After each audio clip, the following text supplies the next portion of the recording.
Good evening, everyone, and welcome to the 22nd Legislative District Virtual Townhall.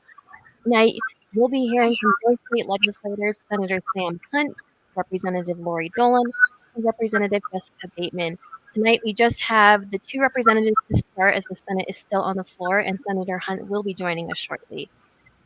So, at tonight's event, we are talking about what is going on in the 2022 legislative session, which began on January 10th and will end on March 10th.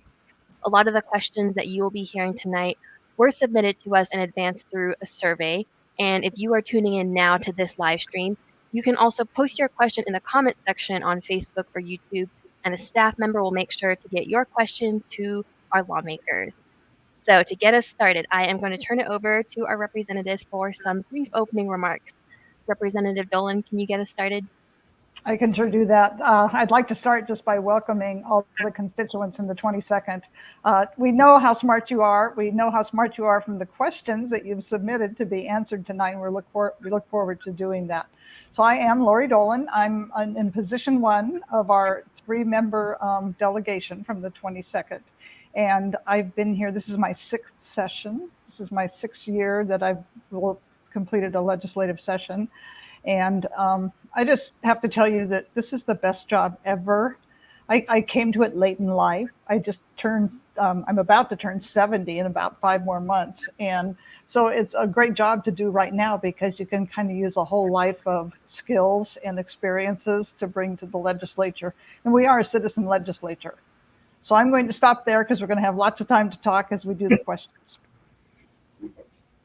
Thank you. Hi, everyone. I'm State Representative Jessica Bateman, and this is my first session, but my second year serving you in this role as your state legislator. And it's an honor to represent you in the House of Representatives.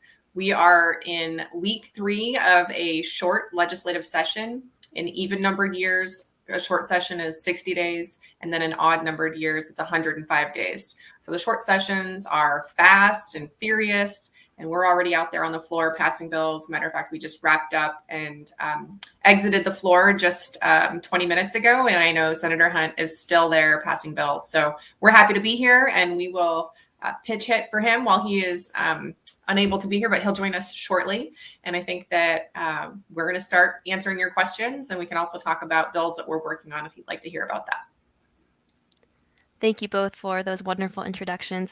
It looks like Senator Hunt has just joined us, so I will turn it over to him for his opening remarks. There he is. Is there such a thing as Zoom fatigue in this world?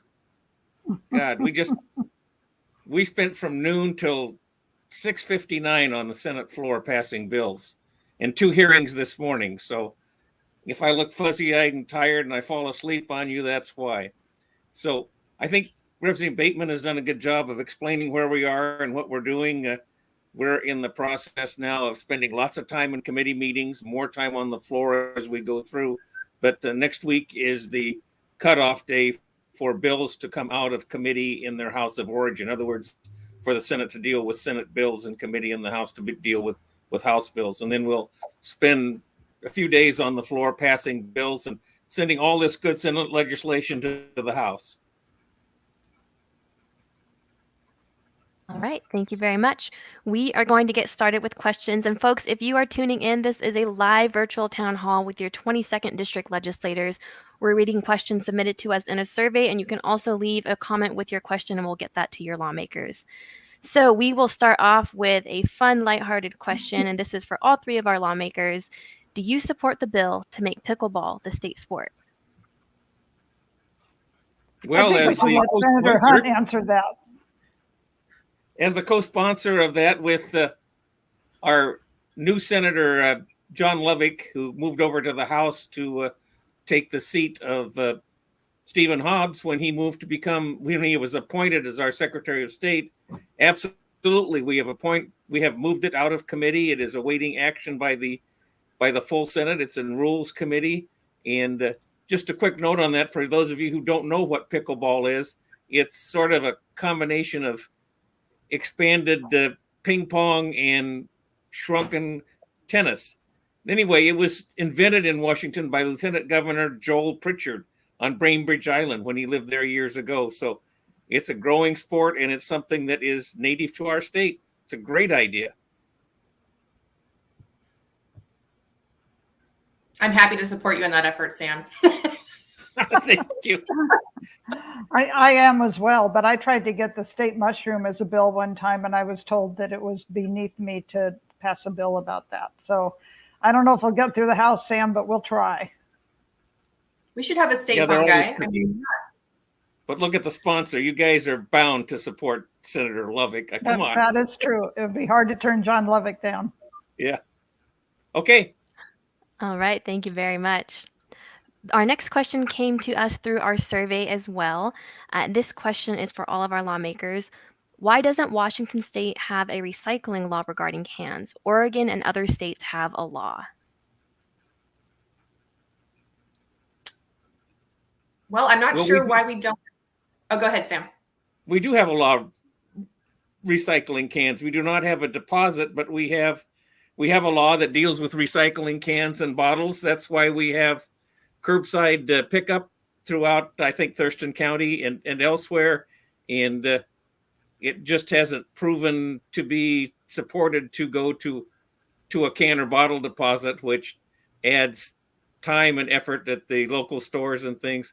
I would like to see something like that, but it's really difficult to get people to recycle their bottles, and there just is. Cans is one thing. I mean, aluminum is something that is reusable. Glass is very difficult, and if we noticed recently, I'm getting a little bit on topic here, but that a glass recycling market is very, very thin, and that's why the city of Olympia, for instance, doesn't pick up glass anymore.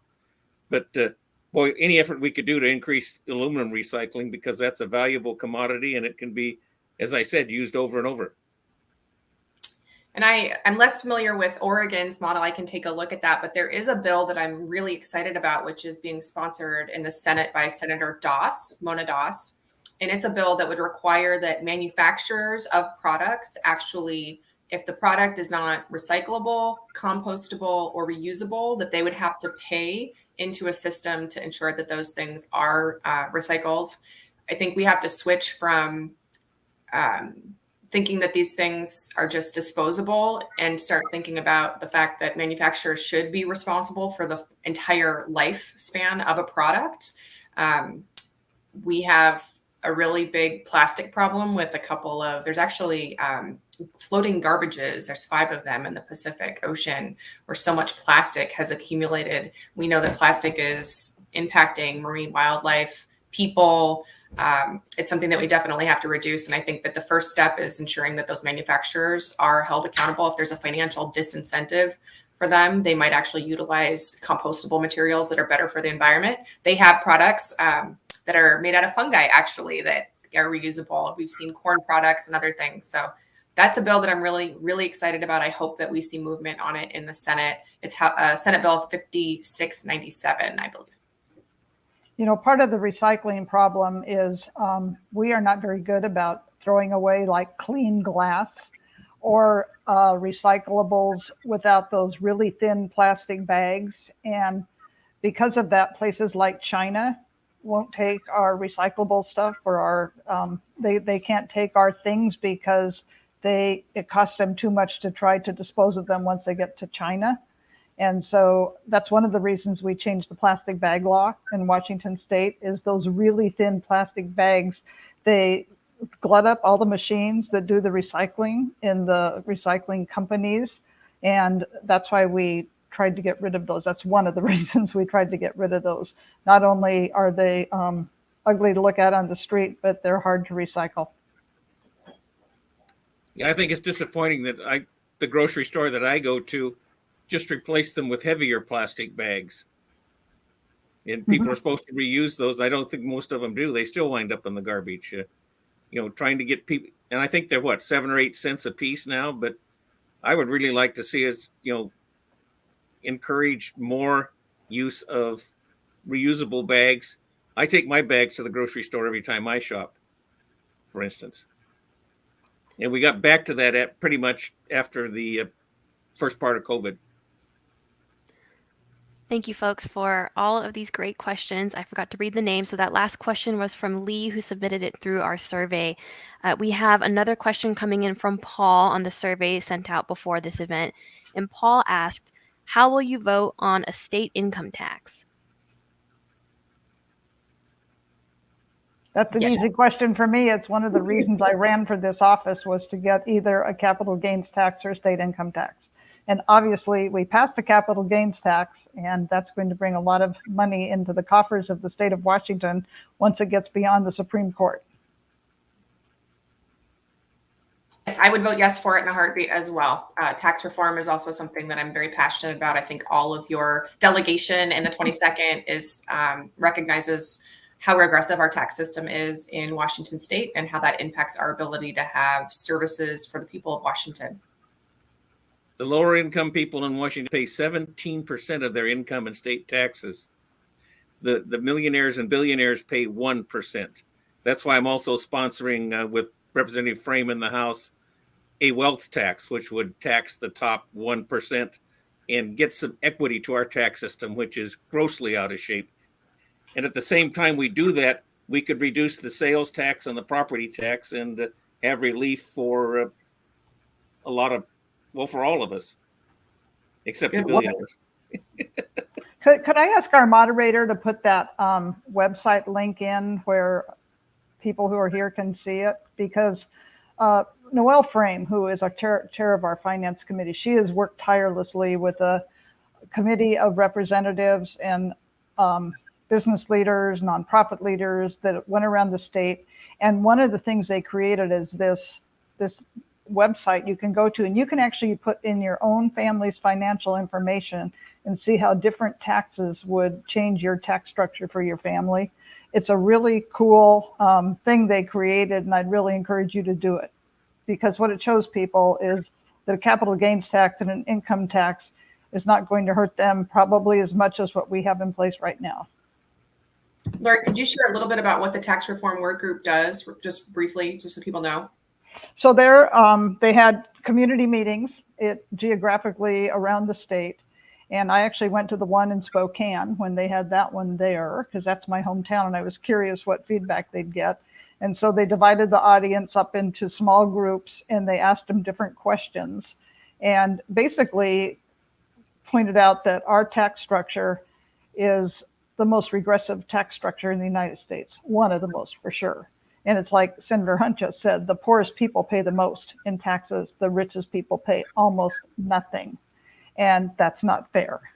And, you know, when we heard that bill on income tax or capital gains, I can't remember which one. I was on the finance committee when I first started.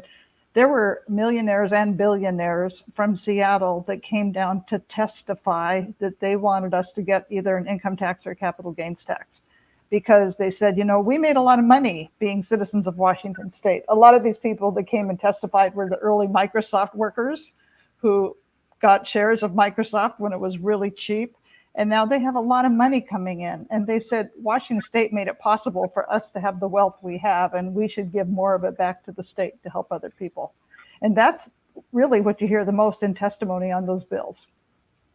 Also, can I just add that the tax reform work group that Representative Noelle Frame co-chairs, I forgot the Republican counterpart co-chair, it's a bipartisan group of legislators, and they're working on overall tax reform, because one thing that we don't talk about a lot is the 666 tax breaks that currently exist in Washington state.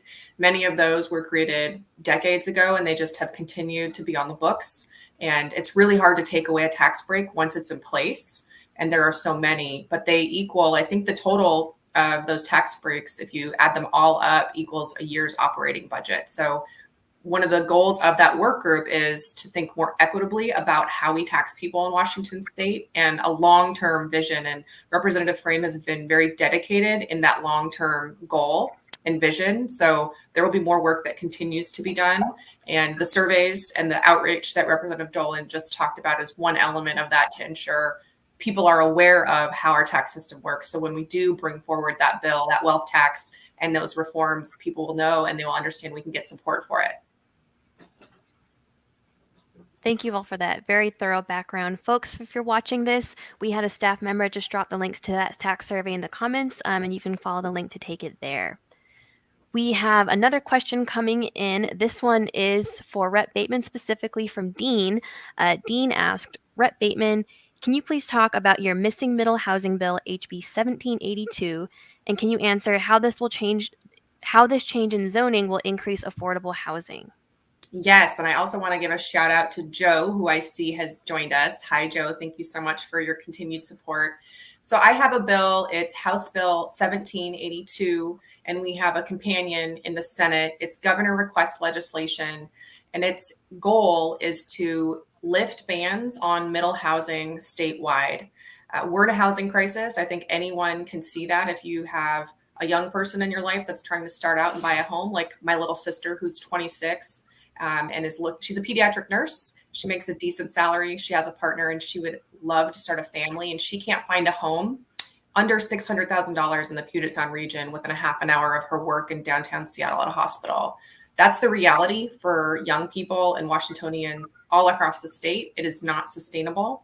We're 250,000 homes behind, according to the 2020 Up for Growth report. The basic problem is, as we have experienced economic development, people moving here for jobs, for all the reasons that people move to this beautiful state, we have been unable to build enough housing to accommodate the people that have moved here. And when you don't have enough housing for the people that live here, you see this exponential increase in home prices and rent prices. In Washington state, first-time homebuyers can only find an affordable home in 7 counties, and they're all in Eastern Washington. This is a systemic problem, and this bill will lift bans on different housing types that we used to see a lot of. Some cities allow them, but most don't. Duplexes, triplexes, fourplexes, sixplexes, what we call middle housing, which is in between a single-family residential home and apartments. That's why they call it missing middle, because it's the middle between those two things. The bill would allow for up to a sixplex within a half a mile of a major transit stop. That's defined as a bus stop every 15 minutes. So in Olympia, for instance, buses around here don't run that frequently, so that wouldn't actually qualify us. That would be in larger cities with more frequent transit. There's no parking minimum requirements within a half a mile of transit. The goal is to get people out of their cars and utilizing multimodal transportation. Also, when you require parking, it adds a significant cost, which then gets passed on to the consumer. Then for the rest of cities outside of that half a mile, it would allow for up to fourplexes in single family neighborhoods that are cities over 20,000. And then for cities that are 10 to 20,000 would be up to a duplex. This is a modest upzone everywhere in order to have a diffuse absorption of our population growth. It's not a silver bullet. It will not solve every single problem. However, it is an integral part of our solution, because the way that we decide what can be built and where in Washington happens in cities and city councils. And so what this is taking a system-wide approach. Oregon has now done this, lifted these bans on middle housing. California, the city of Minneapolis, Massachusetts, the entire country of New Zealand. We really have to think about how big this problem is and have a response that's commensurate with the crisis at hand. I'm also ready to work with my colleagues and my Republican colleagues on additional barriers to actually creating housing, like permitting timelines, which is not happening quick enough. Impact fees, which could be $40,000 in the city of Olympia, which add on to the costs of housing. Workforce, materials. There's a whole other litany of things that I'm ready to work on after we pass this bill. Right now, the bill in the House is in the local government committee. It's just announced today that it's scheduled for executive session next Tuesday. And then in the Senate, it's hopefully going to be scheduled for executive session next week. It was supposed to be tomorrow, but now they've moved it. So I'm really excited and I'm hopeful that we can move that bill along. And I've talked for entirely too long, but it's a good bill. I think represents the future, and I'm really excited that we're getting so much momentum behind it. So thank you for asking the question. Jessica, just quickly, for those who may not know, what's executive session? So executive session is the bill is in the policy committee currently, local government in the House, and then local government and housing in the Senate. the committee has to take action to move that bill out of the committee. That's called executive session. They could choose to hold it and not move it forward. So when they schedule it, that hopefully indicates that they have decided that they're going to move the bill. I've been in active negotiations with the chair of the local government committee so we can work together to get a bill that we think we can pass off the House floor. Now it will move to the Appropriations Committee and Ways and Means Committee because it does include $3.5 million for implementation. So every bill has a hearing first in their policy committee, and that's where citizens come and testify on. They can either be in support of the bill, they can be against the bill, or they can sign in as other. And so that's kind of the first public hearing of a bill. And then within, Sam, is it like 4 days or 5 days, it can go to executive, get it exec out of that committee. Then it goes on to the next place. So if it's a budget bill, it goes to either Senate Ways and Means or House Appropriations. If it's really not a budget bill, it can go straight to the Senate floor or the House floor. We don't have a limitation on bills. Once we hear them, we can vote them out immediately if we want to. Okay. We usually wait, but the days in between are often very busy with the bill, because what you hear from the public testimony is you probably need to change the bill up a little bit based on public testimony. And so then you have a chance to write amendments to the bill that when you do take executive action, you can change the bill so it's better. And we did pass our first bills through the House and Senate today, the delay of the Long-Term Care Act. And that, I think the governor's signing that tonight. So people won't be having deductions from their paychecks and things. It's I think the 2023 delay. So we have a little more time to fine tune that. Maybe we should go ahead and talk about that now, because there were a couple of questions that people had about Washington Cares. And yes, can you all go in and talk about some of the changes the legislature made to the Washington Cares Fund? We can do that. So when we passed that bill last year, it's like the ACA. We remember when the federal government, when Obama passed the ACA, any kind of huge legislation is not going to be perfect. And when we passed Washington Cares, people have been working on it for a long time, but we realized that there were some real imperfections, and we started hearing about that from the citizens of Washington State, like immediately and in a big way. So we knew going into this session that we would have to put it on hold and correct some of those errors. One of them is people who are close to retirement, to start taking that money out of their paychecks doesn't make any sense, because they're never going to be there 10 years to vest in that program. On the other hand, a lot of the people who are close to retirement would like the opportunity to prepay 10 years of payments, so they actually could take advantage of that. The payout on the Washington Cares Act, I think it's about like $36,000 a person. My concern with the bill is I don't actually think of that as long-term care. I mean, I'm familiar with my husband's long-term care. I don't qualify for long-term care because I have a fatal cancer. My husband has long-term care. It costs him $7,500 a year to have that long-term care policy. And it's substantial. Like if he needs long-term care, he can actually probably get a lot of services out of the money he's paying, but he's paying huge bucks. In Washington, we have a lot of people who are so close to not being able to make it to the end of the month that they can't buy enough food. When they get sick and they're older, they have no money in savings. And what Washington Cares was really meant to do is to take the people that right now go straight to Medicaid, where we're all paying for them on Medicaid, and give them 1 extra year of time in their own home. And all the actuaries figured out that $36,000 would get most people 1 extra year in their house, which saves their dignity. They get to stay home. They get to age in place. They can use that money for anything. They can use it to build a ramp up to their house if suddenly they're in a wheelchair. They can use it to make the doors wider so they can stay in their house. They can use it to pay people to come in and do their laundry and care for them. So it's wide open what you can use it for. It's not a lot of money. You don't pay a lot into it to get to that money, but it really does keep, we think, a whole lot of people in their homes for 1 extra year. All right. We have another question coming in live. This one is from Catherine, And Catherine asked, are there plans to revisit banning gas vehicle sales?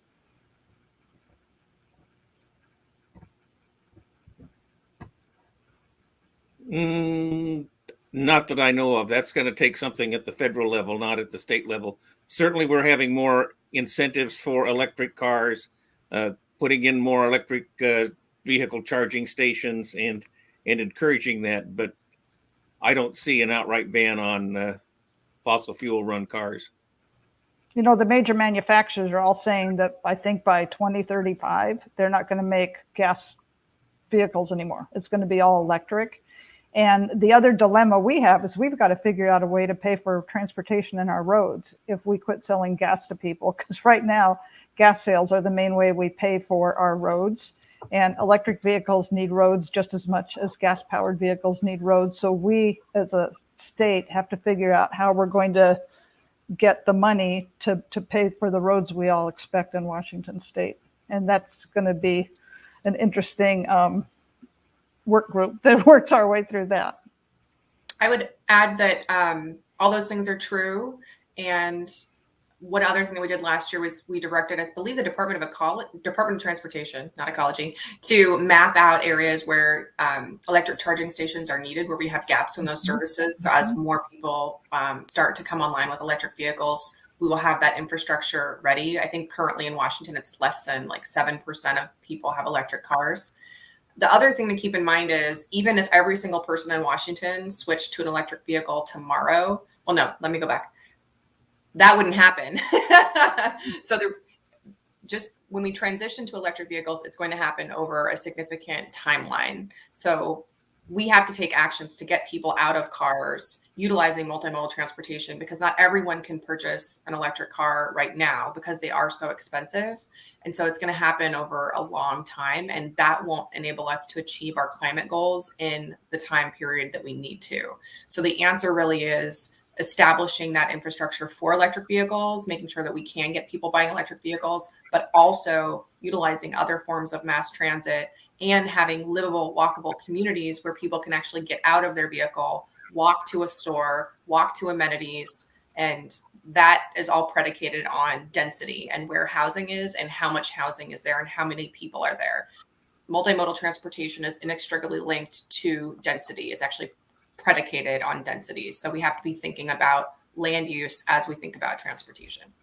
So one other thing, and then we can go to a different topic. One of the things we are doing is we have several bills. Alex Rammel is a representative who does a lot of these bills on making homes electric rather than natural gas. And one of the pieces of that is all new homes would have the plug-in station in the garage that comes with the home, so you can charge your electric vehicle. So homes would just be built that way if this bill passes, which is a great idea. Thank you, folks, for all of these wonderful questions coming in. If you are just now tuning into this event, this is a live virtual town hall with your 22nd district legislators. And if you have a question for your lawmakers, you can drop it in the comment section on Facebook or YouTube, and a staff member will make sure to get your question to our legislators. Our next question is a live question from Joel, and Joel asked, what is the outlook on passing a Washington State public bank? Well, we keep trying. I've been a co-sponsor of that with Senator Hasagawa and now Senator Cooterer. We're trying to find some form of a Washington State investment bank. I certainly think it's a good idea. I'd rather have the money invested in the state so that we can draw on the interest of the investments rather than giving it to, say, Bank of America or somebody like that. So I don't know. It's a long, slow climb, obviously, and the big banks are after it like crazy.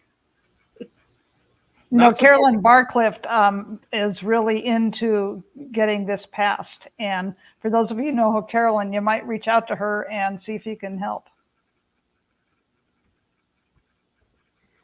All right, our next question is another live question. This one is from Steve, and this one is for Rep. Dolan. Rep. Dolan, can you tell us about your aerial imaging bill? I'd be happy to do that. Big. Come on. Okay, Senator Hunt. Just listen. So the aerial imaging bill was brought to me by WACO, which is the organization that county government organizes with WACO. And the county assessors in particular brought this bill to me. One of those county assessors is a guy named Steve Drew from Thurston County. So he's actually been working on this bill with me. And we have the Department of Commerce involved. We have the Chief Information Officer for Washington State involved. And the theory is to set up an infrastructure so that really great like aerial imaging technology could be purchased by the state of Washington every couple of years, new data that they would, to get that technology, you have to use planes to fly over and kind of like mow the sky. So you get all these like 5-angle pictures of everything you're taking pictures of. And if the state could actually pay for that collection of data, then all levels of government could buy whatever piece they want to use from the state, which would make it affordable for the state to get us really great technology. So the first piece of this bill is a study bill where we're going to ask the Department of Commerce to actually look at how much is being spent right now at every level of government, from city to county to state, on aerial imaging. And if we could get a handle on the fact that a lot of side-by-side agencies, you know, the police department and the county assessor, they're buying the same data maybe, and they're both spending money on it, and they're both spending money to send planes up to get the data. So right now we think a lot of money is being wasted by individual small agencies, large agencies buying aerial imaging. So the study's going to tell us if that's the case. And if that's the case, I think they'd rather spend less money on better technology and buy a piece from the state, knowing that by them buying a piece, the state could afford to have really good data every couple of years. So that's the theory behind it. It's a fun bill because it's a futuristic visionary bill. It's not just trying to solve a problem. It's actually putting something in place that would be better government. So thank you, Steve Drew, for asking the question. I'll pay for that. You will pay for that, Sam. All right, we have a live question from Sammy who asked, do you support ranked choice voting? Yes, I believe I co-sponsored that bill. Thank you for asking. We voted ranked choice voting out of State Government and Elections Committee today, which I chair on a 3-2 vote with the 3 Democrats voting for it and the 2 Republicans voting against it. So it would be optional. It's not a requirement. Local governments could choose to do ranked choice voting for their local elections, as long as the elected body approves of it, and hopefully the county elections officials say that it's possible with the technology they have. So I think if it's optional, I would be fine with ranked choice voting. I know that the legislators from Tacoma have had a really bad experience with ranked choice voting. If it was optional in Tacoma, they didn't have to do it under their watch. I think it would have a better chance of passing the House. All right, we have a live question on Facebook from April, and April is asking about Senate Bill 5793, which is legislation about stipends for lived experiences being shared on work groups and committees. And April is asking, if this bill passes the Senate, do you anticipate it passing out of the House? This is Senator Claire Wilson's bill, correct? I believe. It came out of my committee. Yes, it is. Yes, it's a good idea. It pays stipends when legislators or state employees work on task forces. They're either on salary or they sometimes, depending on the job, get per diem for that job. And some employers pay it, but a lot of people who are just interested volunteers, dedicated people, have to spend their own time, their own travel, perhaps their own childcare costs to do that. So this would enable people, more people, to be involved and to not incur the expenses themselves. And I hope the House will see it's a good idea once we get it to them. So we have a similar bill in our House Education Committee that would actually give school board members more of a stipend. Some don't make anything, some make a small stipend. This would give them, I think, I can't remember the number, something like up to $4,800 a year to do their school board activities. What happens is a lot of people who don't have much money, who would be great school board members, they have kids in school, they can't even run for office because they have no way to pay for childcare so they can attend all the school board meetings. So it really does, the people that you might most want on a school board making decisions for that community's children don't have an opportunity to serve because they just can't afford to do it. They don't have the money in their family to support them doing that. So oftentimes you end up with white people who are older, who don't have kids in school, who are running school boards and making those decisions.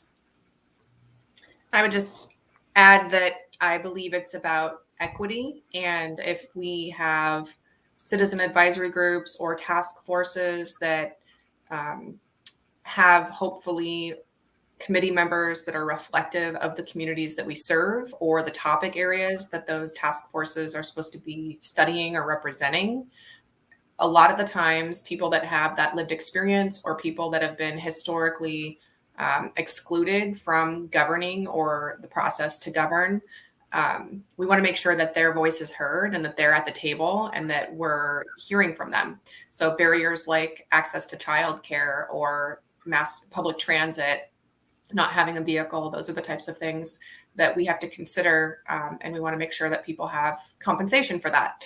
So I was happy to see that bill. The city of Olympia actually is the first city in the state of Washington that provides compensation, a stipend to its its resident advisory boards. So happy to see it in the Senate and looking forward to having it pass in the House. Another bill that we are working on that has a similar pro-family thing is there is a bill by Senator Loveland to allow or to make it clear that candidates for public office can use their campaign funds for childcare. Mm-hmm. And, she talked about taking her 3 young kids doorbelling with her. And after 3 houses, it was, what are we doing here, Mom? So, that will free up, again, younger people to have a better opportunity to run for public office. Yeah, you could buy a printer if you need to print materials, but you can't hire someone to take care of your child as a person running for office. Doesn't make sense. All right. Could we talk about that police reform question? We've been asked about the police reform laws that were passed last session and what's happening this year. And if I could talk about one piece of this, it's not really the bills themselves. And maybe, Jess, you could then talk, because I know you've done a lot of work on these bills. There is, in fact, I'm just going to say our Thurston County Sheriff has been making public speeches, places like the Olympia Downtown Rotary, which is a club I belong to, saying that those bills were passed last year with no testimony from police officers. That is, I will tell you, absolutely not true. When the session is over, I promise you, I am going to go back to all the TVW testimony from those bills being heard, and I'm going to cut and paste all the places where people can go right to them and watch police officers share testimony last year. We have a public process. We can't pass a bill and say to people, I'm sorry, you can't testify because you're a police officer and this is a police bill. That would never, ever happen. But I just want to be able to take all the clips of people testifying and put it publicly where people can see that, because that is just not truthful. And Jessica spent a lot of time on police work, and I'm going to actually turn it over to her now, but I did need to say that because it's really disturbing to watch that happen in our community right now, and people who don't know any better think it's true. Yeah, I would just say that the historic police reform legislation that we passed last year was a large package of bills, all related to ensuring that we have public safety and accountability. And that's something that's been lacking in police departments across the country. We heard that loud and clear from the public in Washington State. And because it was such a large package of bills, there's inevitably going to be a process of refining and ensuring that the intent of the legislation and the implementation are aligned. We started getting feedback last summer, probably, from folks in our community, like first responders, law enforcement, firefighters, crisis responders, with questions about the legislation. For instance, individuals that have to be a crisis responder, that for someone that's involuntarily detained because they're in a crisis, there's a process that has to happen. Law enforcement has to transfer that person. The crisis responder can't do it without a law enforcement officer. And because of questions about technical definitions within the law and just the uncertainty, because it was such a big change, what we did was we met with those folks. We got their input. We went for ride-alongs with law enforcement, both in Olympia and Lacey, and got to see firsthand what law enforcement were having questions about, like reasonable suspicion, in that situation where a person is experiencing a mental health crisis and they meet the criteria for an involuntary commitment, which sometimes happens. It's not every day, but that does happen. How can we safely transfer them? And so we met with the police chiefs and also the city managers and gave that input to the chair of the Public Safety Committee and the vice chair. And they've been working on legislation to add that clarification and that definition while maintaining the intent of the legislation that we all support and we want to make sure continues. So that is in the process of happening right now. And fortunately for us, the law enforcement officials were at the table and they supported the legislation. They just wanted to make sure that they had some additional information. Yeah, an interesting fact, fatal police encounters in Washington state fell to a 5-year low in 2021. So there must be something going on, right? The bills that we talked about do not prevent law enforcement from responding to a mental health call. They do not prevent law enforcement from detaining a suspect at the scene of a crime. And they do not prevent law enforcement from pursuing a suspect the officer sees fleeing from a scene of a serious crime.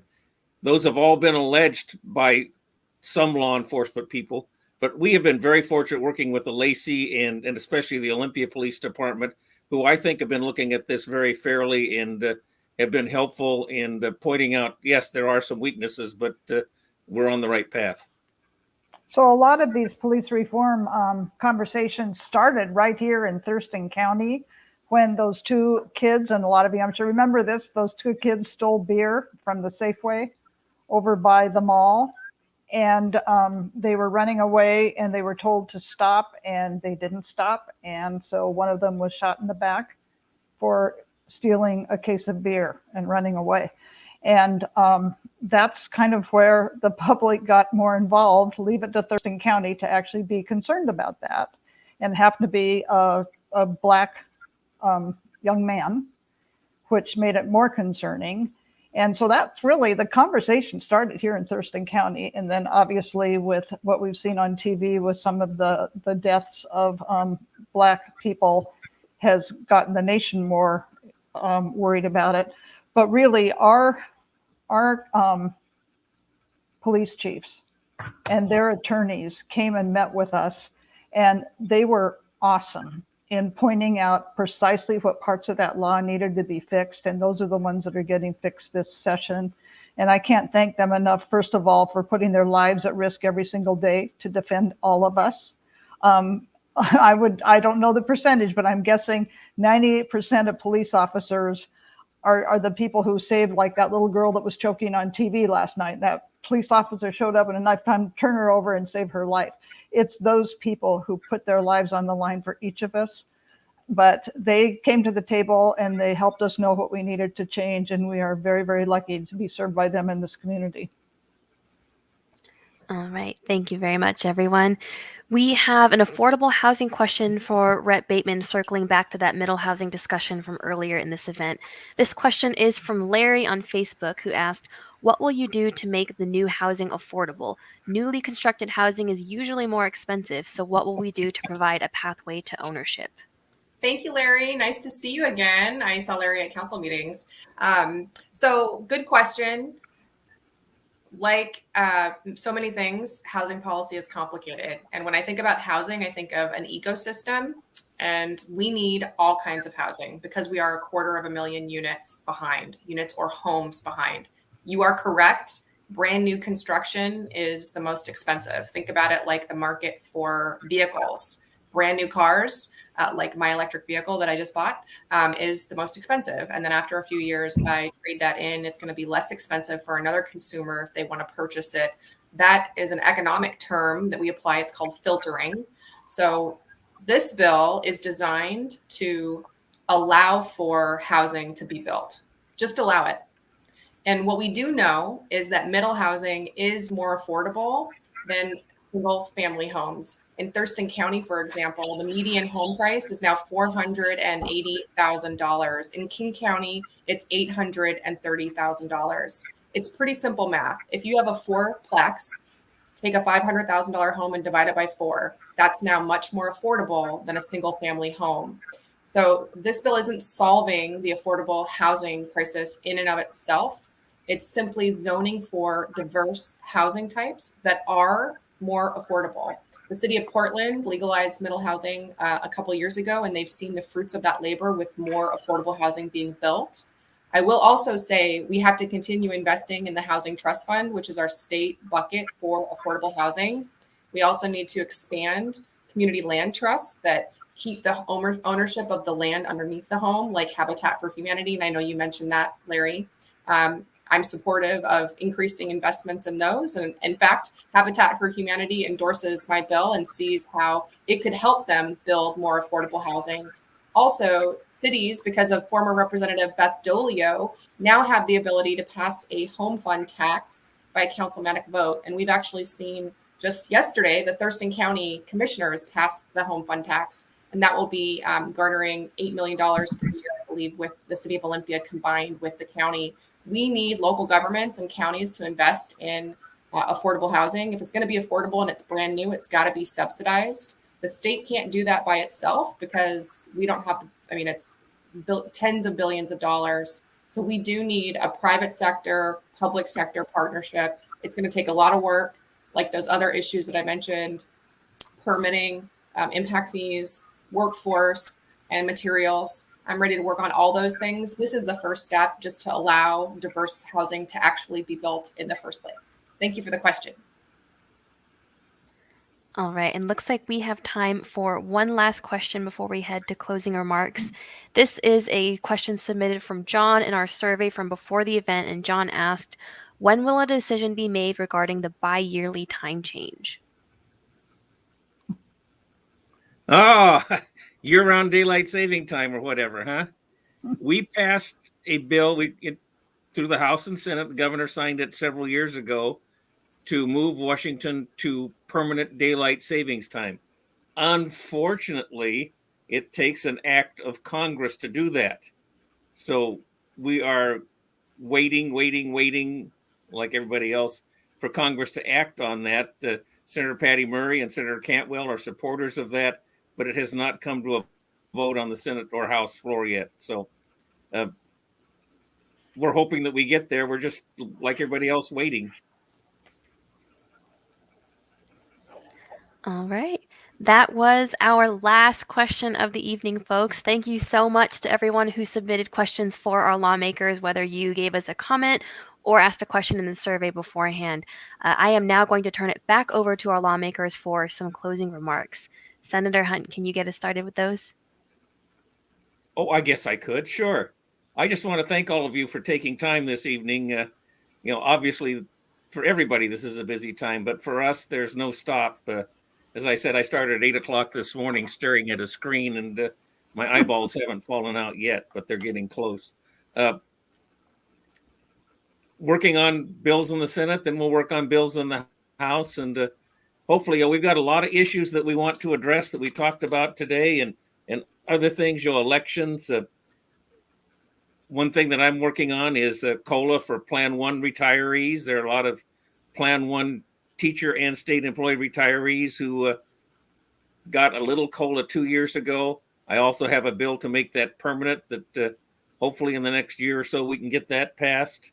Try to get rid of the what I call stupid advisory votes, the Tim Eyman trick on our ballots that clogs up the first page, and a lot of other stuff. As I say, long-term care, transportation.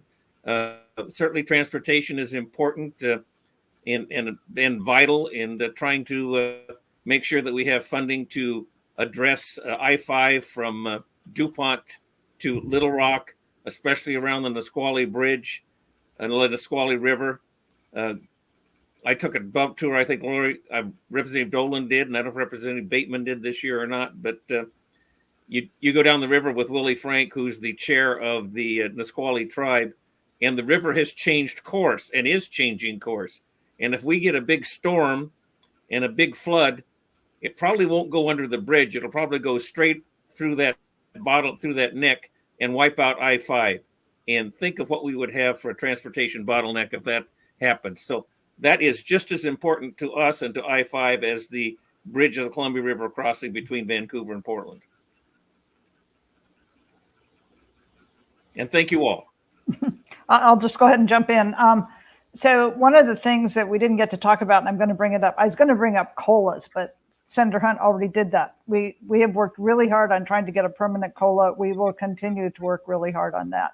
The best, I mean, for sure, everyone should get a 3% because that's what came out of the pension committee, and that's what the chair of the appropriations committee put his name on. But we actually would like better than that. We'd like a permanent COLA.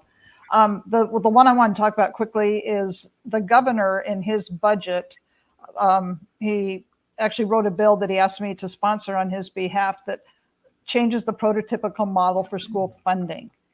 We are also worried about the mental health of our students, of our kids going through this COVID experience. I mean, we're worried about our own mental health, right? But our kids have really suffered. And so the governor put in his budget to put in more counselors, psychologists, social workers, and I'm trying to remember the fourth one, nurses. Did I say nurses? That should have been the first one. So that's the first time the prototypical model's been changed since it was created many years ago. It's a huge amount of money to do that, but that's how important he felt it was to get better services to our kids in terms of mental health and social emotional learning. There's a representative in the House who had written a similar bill that OSPI had helped with. And so just last week, I helped write the amendment to put these two bills together, and it's going to go forward in the House member's name, but I'm pretty sure it's going to get passed by both the House and the Senate, and that's going to be a really big deal for our kids. And one other thing I want to say, and then I'm just going to say goodnight, is, you know, we live right here in Olympia with all of you, or Tumwater and Lacey. And so anytime you want to talk to us, we are right here. And if you talk to us when it's not session, we can like spend an hour and actually talk to you, as opposed to session where you might get 15 minutes because we're just in so many meetings and floor votes and all of the things that are on our calendars during session. So always know that you can reach out to us anytime during the year, because the constituents in the 22nd are what make these jobs so great. I swear we have the smartest constituents of any other place in the state. Anyway, thank you for coming and joining us tonight. We deeply appreciate it. I'm just going to hit a couple that I didn't get a chance to hit, so it might take me a second. Bear with me. First, today we passed a bill off the House floor that will ensure that when cities go through their comprehensive planning processes, that they will ensure that there is a net gain for salmon habitat. As we all know, tribes in Washington state are sovereign governments, and they have treaty rights related to salmon, and we have not been doing our part to ensure that salmon populations are healthy. And this bill will make sure that cities are actually planning for not just not losing ecological habitat for salmon, but having a net gain for salmon. So that's really, really exciting. It was a bill from last year from Representative Deborah Lekinoff from Bellingham, and it didn't pass last year, so we're really happy that that came out today. Also, there's two bills related to homelessness, which I know is top of mind to everyone. One is a Representative Chop bill that aims to,